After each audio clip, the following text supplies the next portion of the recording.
میانہ روی 10 لاکھ کمانے والے کے لیے بھی, وہ 5 لاکھ والے کے لیے بھی ہے, اور 10,000 روپیہ کمانے والے کے لیے. میانہ روی میں آسودگی بڑی ہے.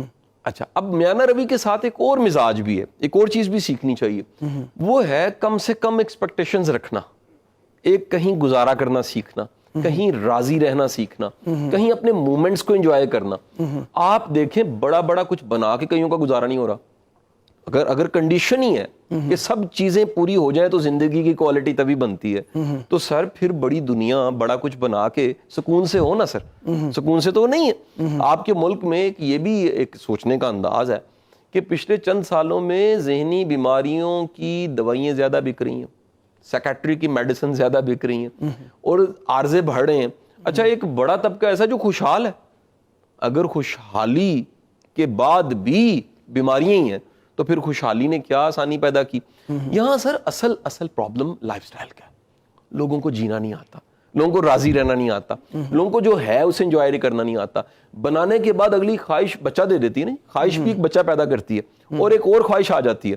وہ پچھلی خواہش پورا ہونے کا ہم پورا مزہ نہیں لے چکے ہوتے, ایک نئی خواہش ہمیں اذیت دے دیتی ہے, محرومی کا احساس دے دیتی ہے. اس معاشرے میں موازنے بڑھ چکے ہیں. میں کہوں گا کہ اگر آج سروے کنڈکٹ کیا جائے کہ لوگ خوش کن باتوں پہ ہو رہے ہیں, تو بڑی شرمندگی کے ساتھ کہنا پڑے گا کہ بڑے لوگ دوسروں کے نقصان پہ خوش ہوتے ہیں, خوشی پہ خوش نہیں ہوتے. انہیں نقصان کسی کو ملتا ہے تو خوشی ہوتی, چلو اے دن نال تے کچھ پیڑا ہویا, گاڑی ہٹ ہونے پہ کہیں لوگ خوش ہوتے ہیں, آوازیں آ رہی ہوتی ہیں بالکل صحیح مارے, حالانکہ ہٹ ہوئی ہے گاڑی. اصل میں سر کہیں نہ کہیں یہ موازنہ اس چیز کا ہے کہ اپنا نصیب قبول نہیں ہے, اپنا جو ملا وہ قبول نہیں ہے. نصیب کا موازنہ پریشانی پیدا کرتا ہے کہ بندہ مجھے یہ نہیں ملا, اس کو یہ کیوں ملا. اچھا, اپنا پیکج مکمل ہے, اگر کچھ کمیاں ہیں تو بڑا کچھ ضرورت سے زیادہ بھی ملا ہوا ہے, اگر اس کا زیادہ دیکھا جا رہا ہے تو اس کو بھی کہیں نہ کہیں کمیاں ملی ہوئی ہیں. تو نصیب کا موازنہ کرنے والا کہیں نہ کہیں حسد کا شکار ہو جاتا ہے. اور پھر میں کہوں گا جو میری کم از کم آبزرویشن ہے, وقت گزرنے کے ساتھ ساتھ ہم نے پچھلے سماجی طور پہ حسد کو بڑھتے دیکھا. اتنا حسد نہیں تھا, حسد بڑھا ہے, لیگ پولنگ بڑھی ہے, ایک ٹپیکل قسم کی ہمارے نظام میں منافقت اور ایک سیاست بڑھی ہے. ایک کہیں نہ کہیں وہ کہہ لیجئے روڑے اٹکانے والے, خراب کرنے والے, خراب دیکھنا چاہنے والے, بظاہر بیسٹ وشز اور اندر کینہ رکھنے والے, وہ کریکٹرز بڑھ گئے. اور اس کی بڑی وجہ یہی ہے کہ لوگ ریچولز میں بڑھے ہیں, عبادتوں میں بڑھے ہیں, تبلیغ میں بڑھے ہیں, لیکن حالت ایمان کی طرف بات نہیں کی گئی, وہ جو اندر کی پاکی تھی. اب دیکھیے حضور سرکار دو عالم وسلم کا سب سے بڑا کمال یہ, معاشی انقلاب تو بڑے بعد میں آئے ہیں کہیں جا کے, سب سے بڑا کمال یہ ہے کہ اس تمام تر مشکل حالات میں قربانی کا جذبہ پیدا کیا گیا. یہ تربیت رسول تھی, اور یہی صوفیہ کا درس ہے, یہی واصف صاحب کا پیغام ہے کہ جو ہے اس کو قبول کر کے بانٹنے کا بھی سوچا جائے, جو ہے اس پہ راضی رہنے کا بھی سوچا جائے, جو ہے اس پہ شکر ادا کرنا سیکھا جائے, جو ہے اس کو قبول کر لیا جائے, تو وہ آپ کی زندگی بڑی آسان ہو جاتی ہے. اب لیکن یہ مزاج وہ ہے جو اپنے نصیب پہ خوش ہے, نصیب پہ راضی ہے, اور جو نصیب پہ راضی ہے وہ نہیں دیکھ رہا کہ آپ نے تو ایک بڑا اچھا ایک جملہ آپ کا کہ برا غریب وہ ہے, ایک تو وہ غریب ہے, اوپر سے وہ امیر کی طرف دیکھ رہا ہے, بڑا ہی برا ہے پھر تو, یعنی وہ تو بڑی تکلیف میں ہے. اور جو برا امیر ہے وہ ہے جو غریب کے اندر حسرت بڑھا دیتا ہے. اس معاشرے میں حسرت دوسروں کی بڑھانے والے, وہ حسد کو محسوس کرانے والے, کسی کو انفیریئر فیل کروانے والے, یہ کریکٹر بھی بڑھ گیا. تو جب بھی بندہ اپنے نصیب پہ راضی ہے, اپنی ذات اپنی زندگی سے راضی ہے, اپنے ملے پہ راضی ہے, تو اس کی زندگی بڑی پرسکون ہے, ضرورتیں کم ہیں, محتاجی تھوڑی ہے, جو اللہ نے دیا شکر الحمدللہ. میں سر یہ بھی کہوں کہ ہم یہ گنتے نہیں ہیں چلے کہاں سے تھے, پہنچ کہاں پر گئے. سر آپ میں ہم دونوں بیٹھے ہیں یہاں پر, اور کہیں نہ کہیں ہمارا واسطہ بولنے لکھنے پڑھنے سے, آپ سر 40 سال پیچھے چلے جائیں, سر 35 سال پیچھے چلے جائیں, زندگی کہاں پر تھی, آج کہاں پر ہے.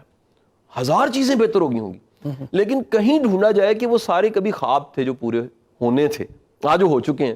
شکر اتنا نہیں, ہمارے پاس شکر نہیں ہے اتنا. وہ شکر کی مقدار بڑھنے سے خوشی بڑھتی ہے. جب آپ شمار کرتے ہیں کہ یہ تو سوچیں, یہ گاڑی نہیں میں نے سوچی تھی, یہ وسائل نہیں سوچے تھے, یہ کمیونیکیشن کے سورس نہیں سوچے تھے, یہ میں نے اپنی جو عزت اور احترام میرا بڑھا ہے یہ نہیں سوچا تھا, یہ جو میں صاحب الرائے ہو گیا ہوں یہ میں نے کبھی نہیں سوچا تھا, یہ خاص شعبے میں مجھے ایک اچھا سمجھا جاتا ہے, یہ بڑے لوگوں کا گمان ہے میں چنگا بندہ ہوں, میں نے نہیں سوچا تھا.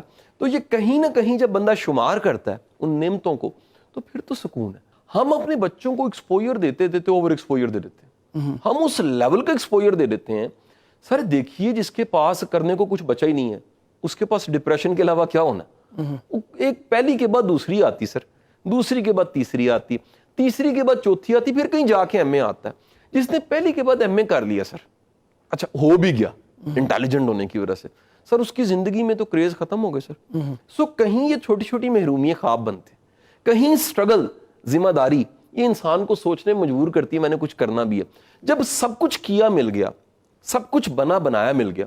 ایک سر میں نے پھر اگین ایک بلاگ پڑھا, میں نئی نئی چیزوں کو ڈھونڈتا ہوں, پڑھتا ہوں, بڑا مزہ آتا ہے کس کس انداز میں چیزیں لکھی جاتی ہیں. انہوں نے ڈھونڈا یہ جو ماؤنٹ ایوریسٹ پہ چڑھ جاتے ہیں, ان سب کو انہوں نے پکڑا جنہوں نے ون کیا ہوا تھا, ماؤنٹ ایوریسٹ تک پہنچ گئے تھے.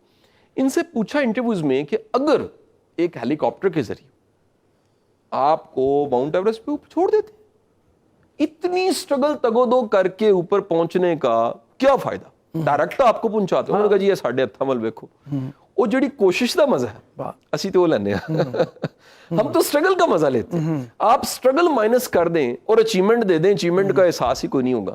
آج آپ کسی کو جو ڈیزرو نہیں کرتا گاڑی خرید کے دیں, اس کو آدھے شہر کو نیچے دے گا, بعد میں حوالات میں پڑا ہوگا. آج آپ کسی کو کروڑ پہ دیں, وہ جاڑ کے رکھ دے گا, یقین کریں.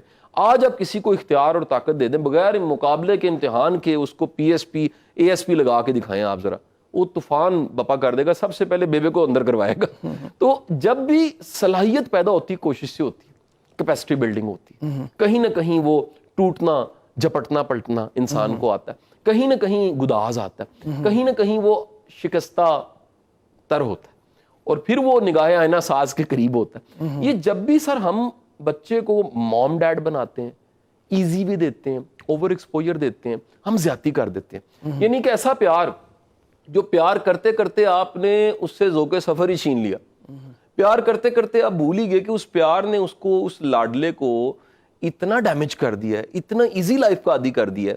یہاں پیار میں آپ نے اتنا ایکسپوئر دے دیا کہ اب کرنے کو بچا ہی کچھ نہیں ہے. سو کہیں سر آرگینک وے, ایک آرگینک گروتھ, ایک کہیں نہ کہیں.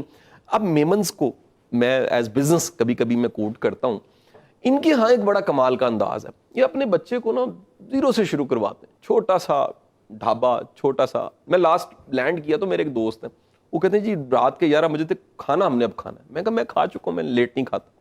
انہوں نے کہا نہیں میں ایک ڈھابے پہ لے کے جانا چاہتا ہوں. ڈھابے پہ چلے گئے, جو بچے سرو کر رہے تھے بڑے ڈیسنٹ, بڑے کیوٹ, صاف ستھرے. میں نے کہا یار یہ بچے کیوں کر رہے ہیں؟ کہتے ہیں ابھی آپ کو وجہ پتہ لگتی ہے. ایک صاحب آ گئے, ان کا جی یہ میرے دوست ہیں, ان کے بچے ہیں. میں نے کہا یہ آپ کے بچے کیوں کر رہے ہیں؟ کہتے ہیں پڑھتے ہیں, او لیول اے لیول کر رہے ہیں, لیکن ہم نے ان کو چھوٹا سا یہ وپار ابھی سے دے دیا. تو میں کہا یہ کیوں کر رہے ہیں اس طرح؟ کہتے ہیں اس لیے تاکہ یہ ناکام ہو جائیں. میں کہا میں سمجھا نہیں. کہتے ہیں جو 2 سالوں میں یہ ناکام ہو جائیں گے نا, اس کے بعد انہیں زندگی کی سمجھ خود ہی آ جائے گی. ہم غلط فہمی کا شکار ہیں. پہلی بات غلط فہمی یہ ہے کہ ہم سپیریئر ہیں اور ہم کچھ نہیں کریں گے پھر بھی اللہ ساتھ ہے. ہم ویلے نکھٹو ہیں اور اللہ کی مدد آ جائے گی.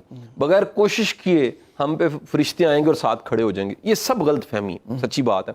اور یہ معافی کے ساتھ اگر کہوں, یہ چورن اتنا بکا ہے, یہ لالی پاپ اتنا زیادہ دیا گیا ہے, یہ گولی اتنی کروائی گئی ہے کہ اب کہیں نہ کہیں لوگ اس پہ یقین کر چکے ہیں, اور اس یقین کرنے کی وجہ سے ہم نے نکھٹوں کی قوم بنا لی ہے. اب ستم دیکھیے, گھر میں 10 لوگ ہوتے ہیں, 8 ویلے ہوتے ہیں, 2 بیچارے کما رہے ہوتے ہیں. وہ 2 کمانے والوں کا قیمہ نکل جاتا ہے اور 8 ویلے کے ویلے رہتے ہیں. آپ دیکھیے بڑی دفعہ میڈیا پہ ایسے پروگرام کرتے ہیں کہ یہ بابا ہے, یہ مائی ہے, یہ ریڑھی لگاتی ہے جی, یہ پورا پروگرام ہے, یہ بڑی نیوز ہے. آپ چائنا, ہانگ کانگ جائیں, آپ کو 80 سال کے بابے کام کرتے ملیں گے. پرائیڈ ہے بھائی, کام کرنا تو فخر ہوتا ہے. ہم نے کام کرنے والے کو کہا کاما, ایک کام ہے جی اپنا. ہم نے کام کو انسلٹ بنایا. ہم کام کو, محنت کو اپنا پرائیڈ نہیں بناتے, ہم اس کو فخر نہیں سمجھتے. جنگ میں قیدی آ جاتے ہیں, بڑا پٹ اصول. ان قیدیوں کو چھوڑنے کا اصول یہ بناتے ہیں, حضور کی ذات گرامی, ان سے علم لے لیجئے, کچھ بچوں کو تیار کر دیں, سکھا دیں. سر ان سے کوئی ایمان سمجھنا تھا, ان سے کوئی سننا فقہ سمجھنا تھا, ان سے کوئی صرف و نحو سمجھنا تھا, ان سے کوئی ہم نے حروف ابجد سمجھنے تھے. ان سے علم لیا جو ان کے پاس ماڈرن نالج تھا. وہ سکلز میں اچھے تھے, وہ ہنر میں اچھے تھے, وہ فہم میں اچھے تھے, وہ تیار کر دیں. یعنی دوسری ساتھ بات کہہ دی, علم مومن کا گمشدہ مال ہے, جہاں سے ملتا لے لیتا ہے. ہم نے پابندی لگا دی گورے سے نہیں لینا, او بھائی جو بندہ ریسرچ کرے گا اس سے خیر کی چیز لے لو, جو دنیا میں خیر کی چیز پڑی ہے وہ لے لو. تو جب تک ہم یہ اپنا پیراڈائم نہیں بدلتے, کانسیپٹ نہیں بدلتے, دیکھنے کی کھڑکی ٹھیک نہیں کرتے, ہمیں دنیا ٹھیک نظر نہیں آئے گی. میں روحانیت کو بھی 2 حصوں میں تقسیم کر دیتا ہوں, یعنی میں نے جو پڑھا میں پھر اس میں بتاتا ہوں واصف صاحب کی روحانیت کہاں پر آ جاتی ہے. روحانیت کا ایک بڑا حصہ آپ کو ملتا ہے انڈین مائتھالوجی سے, جو کہیں نہ کہیں ایک اسٹیگننٹ سا ہے, پڑے رہنے کا, سادھو بننے کا نام ہے, یا کہیں نہ کہیں ایک کرسچینٹی کا وہ آ جاتا ہے دنیا چھوڑ دینے والی چیز. واصف صاحب کی روحانیت ہے فنکشننگ, اسی دنیا میں رہ کے, سب میں رہ کے, سب سے نبھا کر کے ایک اچھی زندگی جینا, یہ روحانیت ہے. اب اس میں اتنا ہی ماڈرن ہے آپ جتنا ماڈرن ہونا چاہیے, لیکن اتنا ہی ایمان ہے جتنا ایمان بھی ہونا چاہیے. سو کہیں نہ کہیں یہ بیلنس وہ ایمان سے بنتا ہے کہ آپ کے اندر کی حالت کیا ہے. آپ چاہے کلین شیو ہیں, آپ چاہے جتنے مرضی ماڈرن ہیں, آپ چاہے پڑھاتے انگلش, آپ شیکسپیئر کو بھی جانتے ہیں, لیکن آپ کے جو پاس گداز ہے وہ گداز اللہ کی بندگی اور حضور کی محبت کا ہے, اور اسی 2 نسبتوں سے آپ سب پہ رحم کھا رہے ہیں. آپ سب کے ساتھ ایک اچھا تعلق بنائے ہوئے ہیں, آپ سب کی لاج بھی نبھا رہے ہیں, آپ سب کے پردے بھی رکھ لیتے ہیں, آپ سب کو اکوموڈیٹ بھی کر لیتے ہیں, آپ پوری نالائکی کے ساتھ بندے کو قبول کرتے ہیں, اس لیے کہ آپ کے سوچ میں ہے کہ میری بھی تو نالائکی ہے, میرے رب نے مجھے بھی تو اکوموڈیٹ کیا ہوا اس کائنات میں اپنی زندگی اور چھوٹی سی کائنات میں کسی نالائک کو کیوں نہ اکوموڈیٹ کروں. تو یہ کہہ لیجئے کہ کہیں نہ کہیں اس ماڈرن کو بھی جاننا, اور کہیں نہ کہیں اس کلاسیکل ایک قدیمی مذہب 1400 سال جس پہ ہمارا ایمان ہے اور ہمارا عشق ہے, اس کو بھی ماننا اور اس کا پھر بیلنس رکھنا, یہ واصف صاحب سے اچھی مثال نہیں ہمیں ملتی.